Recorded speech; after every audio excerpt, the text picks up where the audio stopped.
संविधान पर चर्चा कर रहे हैं लेकिन हिंदुस्तानी कहेंगे, भारत कहने की हिम्मत नहीं जुटा पा रहे। ये बड़ा सवाल है सर कि क्या संविधान के हिसाब से बात रखी जा रही। मैं धन्यवाद दूंगा फूले साहू बाबा साहब अम्बेडकर को और मेरे नेता मान्यवर साहब श्री काशीराम को।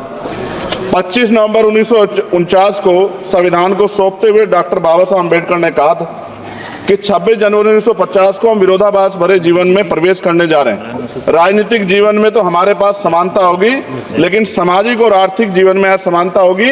क्या ये चुनौती आज 75 साल बाद दूर हुई है? भारत ने 26 जनवरी 1950 को संविधान लागू होने के साथ खुद को एक संप्रभु लोकतांत्रिक और गणतांत्रिक राज्य होने का ऐलान किया। लेकिन सर उस समय संविधान की स्थिति ये थी कि जैसे गांव का कोई आदमी, मैं 50 की बात कर रहा हूं, वो 50 साल पहले शहर में आ जाता और बड़े लोगों की महफिल में चला जाता, उस जहां वो खाना खा रहे हो, और वो टेबल पे नैपकिन को खा के जो है ये कहता कि ये तो फीका, क्योंकि वो जानता ही नहीं था, वो समझता नहीं था संविधान को। संविधान है क्या? संविधान उसके लिए महज दस्तावेज था। ये जिम्मेदारी थी राजनीतिक दलों पे कि वो संविधान को व्यवहार में लेके आते। और इसके इतने सारे आर्टिकल हैं, अगर इनको व्यवहार में लाया जाता तो मुझे लगता कि आज देश बहुत बदल गया होता। बाबा साहब ने कहा था कि लोकतंत्र भारतीय भूमि का केवल ऊपरी पोशाक है, उनके अनुसार यहाँ की संस्कृति अनिवार्य तौर पर लोकतांत्रिक है। भारत जैसे गरीब और गैर बराबरी वाले देश में संविधान के जरिए छुआछूत खत्म करना, वंचितों के लिए सकारात्मक उपाय करना, सभी वयस्कों के लिए मतदान का अधिकार देना और सबके लिए सम्मान अधिकार तय करना, ये बहुत बड़ी उपलब्धि थी।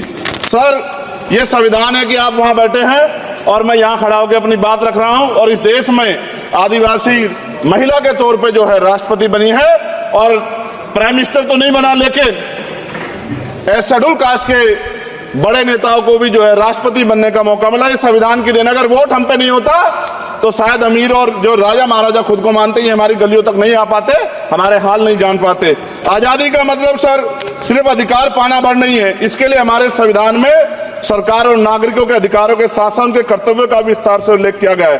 बाबा साहब ने संविधान सभा में दिए गए भाषण में कहा था कि स्वतंत्रता आनंद का विषय है, पर अब हमें अपनी जिम्मेदारियों पर भी ध्यान देना होगा।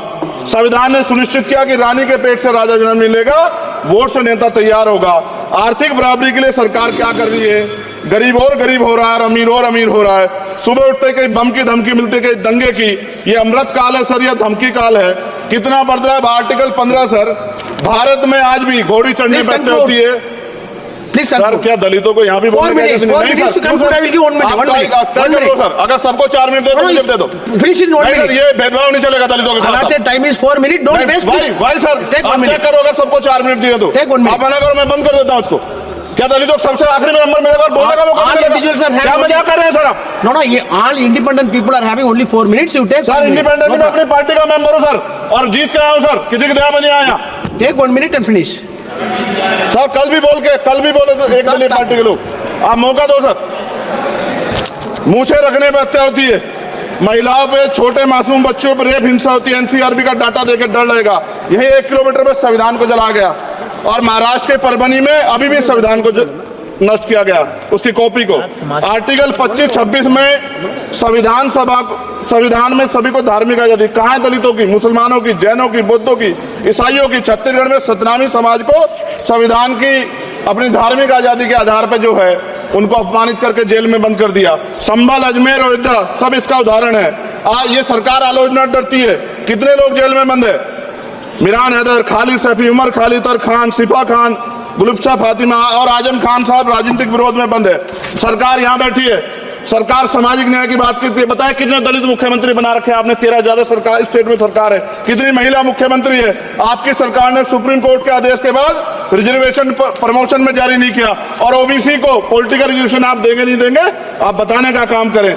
मैं 75 साल की गौरव यात्रा में हम एक सभ्य समाज नहीं बना पाए, इसलिए जाति आधार पर SC ST OBC के बच्चों को प्राइमरी स्कूल से लेकर उच्च संस्थानों में भेदभाव किया जाता है। सरकार निरंकुश हो गई, कोई बुलडोजर से कार्रवाई करता है। कल मंत्री जी ने कहा हमने राष्ट्रीय पिछड़ा वर्ग आयोग बनाया, 69 शिक्षक भर्ती में उसकी सिफारिशों को नहीं माना। EWS के जरिए आपने संविधान पे आरक्षण के प्रावधान पे हमला किया। 1 मिनट में खत्म कर रहा हूं सर। संविधान सर न्यायपालिका में आर्टिकल 124 ये कहता है सर, ये अधिकार जो है Sanjay sir, please conclude. Sir, एक मिनट में कर Please, रहा हूं। please, please conclude. संविधान में न्यायाधीशों की नियुक्ति का अधिकार राष्ट्रपति के द्वारा होना चाहिए, अभी तक नहीं हो रही है। All India judicial service commission कब बनेगा? क्या चंद परिवार ही सर जज बन सकते हैं? और आज हम सर, मैं सरकार से सवाल पूछना चाहता हूं सर, सेवाओं में SC ST OBC वर्ग का कितना प्रतिनिधित्व है? भारत सरकार के मंत्रालयों के अधीन पीएसयू में, बैंकों, बीमा कंपनियों में और स्वच्छताई संस्थानों में आउटसोर्स तथा कॉन्ट्रैक्ट पर वर्तमान कार्यरत कर्मचारी कुल कितनी संख्या है? आउटसोर्स और कॉन्ट्रैक्ट में कार्यबल SC ST OBC कितना प्रतिशत है? निजी क्षेत्रों में कार्यरत कर्मचारी, उनके SC ST OBC की वर्ग लाभ। सर खत्म कर, लास्ट पॉइंट सर। सर मैं फिर स्पष्ट तौर पर कह रहा हूं सर, यहां बैठे SC और OBC के मेंबर से कह रहा हूं सर, उनको सामाजिक जिम्मेदारी का ध्यान भी रखना चाहिए, पार्टी के प्रति वफादारी के साथ साथ अपने वर्गों के प्रति ईमानदारी भी रखनी चाहिए। ईमानदारी नहीं होगी तो इन वर्गों का भला नहीं हो सकता, और हमें बहुत सरकारों से उम्मीद नहीं है। बहुत बहुत धन्यवाद सर। Thank you. बहुत बहुत